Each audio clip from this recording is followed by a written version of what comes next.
बिस्मिल्लाहिर्रहमानिर्रहीम। अस्सलाम वालेकुम व्यूअर्स, उम्मीद है कि आप सब खैरियत से होंगे। मैं आपके लिए हाज़िर रही हूँ एक न्यू और लेटेस्ट वीडियो के साथ, जिसमें मैं आपके साथ शेयर करूँगी ए लाइन ट्राउज़र की कटिंग विद स्टिचिंग।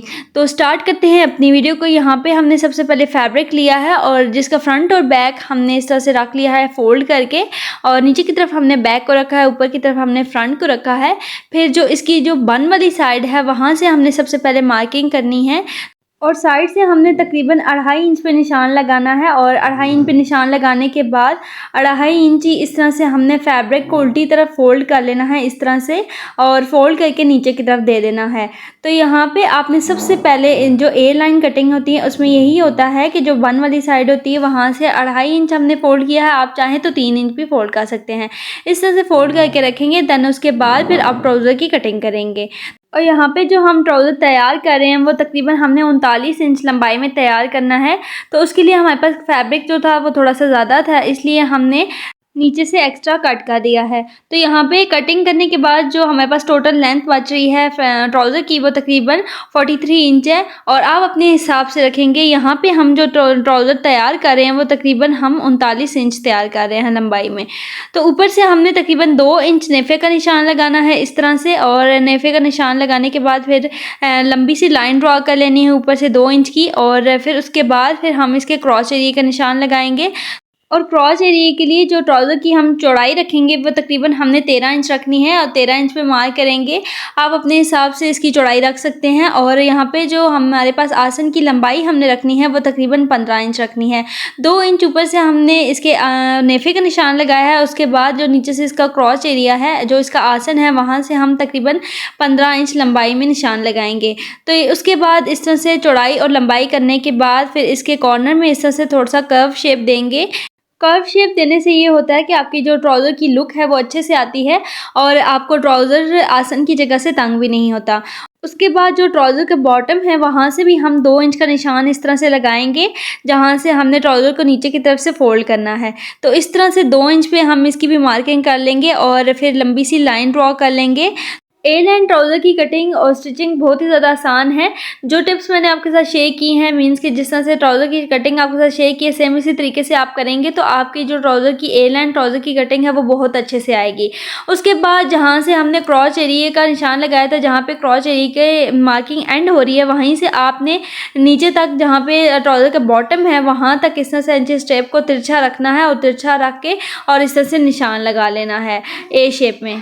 उसके बाद जो हमने साइड से एक्स्ट्रा फैब्रिक फोल्ड किया था, 2.5 इंच अंदर की तरफ इस तरह से फोल्ड किया था, उसे हम इस तरह से सीधा कर लेंगे, और सीधा करने के बाद फिर हम साइड से मार्क करेंगे।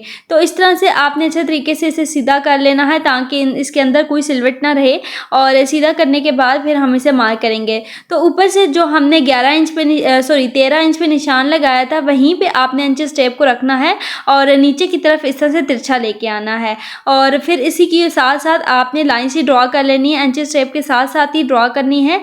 और फिर उसके बाद जो ट्राउज़र के बॉटम है वहाँ से दोनों साइड से 1-1 इंच आपने कर्व शेप देनी है। तो इस तरह से पहले इसकी लेंथ में 1 इंच का निशान लगा लेंगे, और दूसरी तरफ से भी इसी तरह से 1 इंच पे अपने निशान लगाना है, और 1 इंच पे निशान लगाने के बाद वहाँ से थोड़ा सा गोल कर लेना है। तो यहाँ पे हम ऊपर से शेप दे रहे हैं, और नीचे से जब हम कटिंग करेंगे तो इसी शेप में ही हम नीचे से कटिंग करेंगे। तो आप चाहें तो नीचे से भी इस तरह से शेप दे के इसे कट कर सकते हैं, लेकिन यहाँ पे हम जो शेप दे रहे हैं वो ऊपर से जहाँ से हमने मार्किंग की हुई है वहीं से हम इसे शेप दे रहे हैं, गोल शेप। तो यहाँ से हमने हल्का सा कर्व करना है दोनों साइड से, तो ये आपकी ट्राउज़र के नीचे से शेप जो है वो थोड़ी सी गोल आएगी, और जो अच्छी लगती है ए लाइन शेप में। तो हमारे ट्राउज़र की जो मार्किंग थी वो कंप्लीट हो चुकी है। तो जहाँ जहाँ पे हमने मार्क किया है वहीं से हम इसे कट कर लेंगे। और आप देख सकते हैं कि ए लाइन ट्राउज़र की कटिंग बहुत ही ज़्यादा आसान है। सिंपल शलवार से भी ज़्यादा ए लाइन ट्राउज़र की कटिंग है, और इसकी जो स्टिचिंग है वो तो उससे भी ज़्यादा आसान है। तो इस तरह से हमने ए लाइन ट्राउज़र की कटिंग कर ली है। उसके बाद हम ट्राउज़र की स्टिचिंग करेंगे। तो जिसके लिए सबसे पहले हम इस ट्राउज़र को खोल लेंगे, मीन्स के जो इसकी फ्रंट साइड है और बैक साइड है उन दोनों को अलग-अलग करेंगे। जो इसकी फ्रंट साइड है उसे एक साइड पे रखेंगे, और बैक साइड को इस तरह से एक साइड पे रखेंगे। तो सबसे पहले स्टिचिंग के लिए जो इसका क्रॉस एरिया है, मीन्स के जो इसका आसन है, उसे सिलाई करेंगे। तो सिलाई के लिए तकरीबन 1 पाँव का गैप दे के हम इस तरह से सिलाई कर लेंगे। तो सेम इसी तरीके से इसकी दूसरी साइड को भी सिलाई करेंगे। तो ट्राउज़र का आसन सिलाई हो चुका है। फिर उसके बाद जो ट्राउज़र की फ्रंट साइड है उसे हम इस तरह से सीधा करके रखेंगे और बैक साइड को इस तरह से उल्टा करके रखेंगे। फिर इसकी जो साइड्स हैं उनको सिलाई करेंगे, दोनों साइड की साइड्स को हम सिलाई करेंगे। तो उसके लिए तकरीबन हम वही सेम तरीका कि 1 पाँव का गैप देके हम सिलाई लगा लेंगे दोनों साइड्स की। साइड्स की सिलाई लगाने के बाद फिर ऊपर के नेफे की सिलाई लगाएंगे। तो नेफे की सिलाई के लिए इस तरह से पहले अंदर की तरफ 1/2 इंच फोल्ड करना है और फिर 1 इंच दोबारा से इस तरह से फोल्ड करके और इस तरह से इसके किनारे किनारे पे सिलाई लगा लेनी है। तो बहुत ही आसान तरीके से आपके जो नेफा है वो तैयार हो जाएगा। तो इस तरह से इसके किनारे किनारे पे सिलाई लगाते जाना है और फैब्रिक को अंदर की तरफ इस तरह से फोल्ड करते जाएँ और इसके किनारे पे सिलाई लगाते जाएँ।